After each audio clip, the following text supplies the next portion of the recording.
میرے محترم بھائی اور دوستو، اللہ تعالیٰ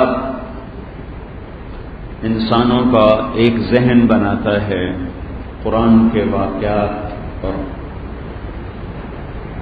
ماضی کے قوموں کے قصے سنا کر۔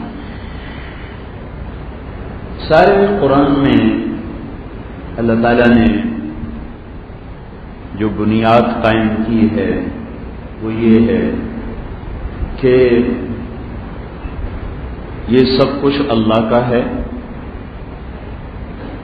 اللہ کے ہاتھ میں ہے، اللہ کی مرضی کے بغیر نہ کسی چیز کا وجود ہے، اللہ کی مرضی کے بغیر نہ کسی چیز کی بقا ہے، اللہ کے ارادے کے بغیر نہ کسی چیز کو فنا ہے۔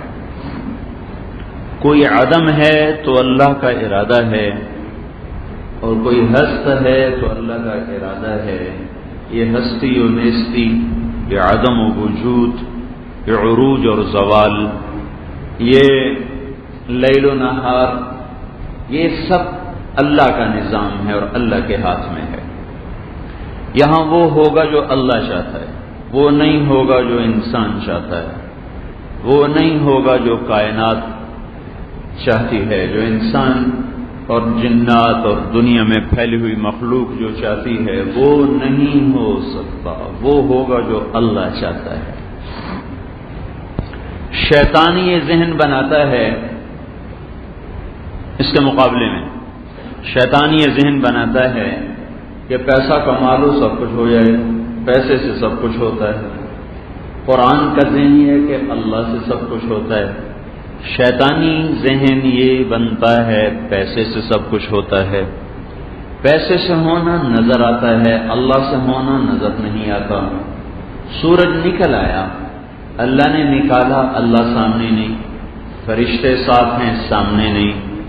غریب آدمی تھا، کوئی پرسان حال نہ تھا، کوئی پوچھنے والا نہ تھا، اس کے ہاتھ میں پیسہ آ گیا، جائز ناجائز، حلال حرام، ایک دم وہ بڑا معزز ہو گیا، محترم ہو گیا، نظریں اٹھنے لگیں، سلام ہونے لگے، سیاست کی بازی لگ گئی، MLA بن گیا، ممبر بن گیا۔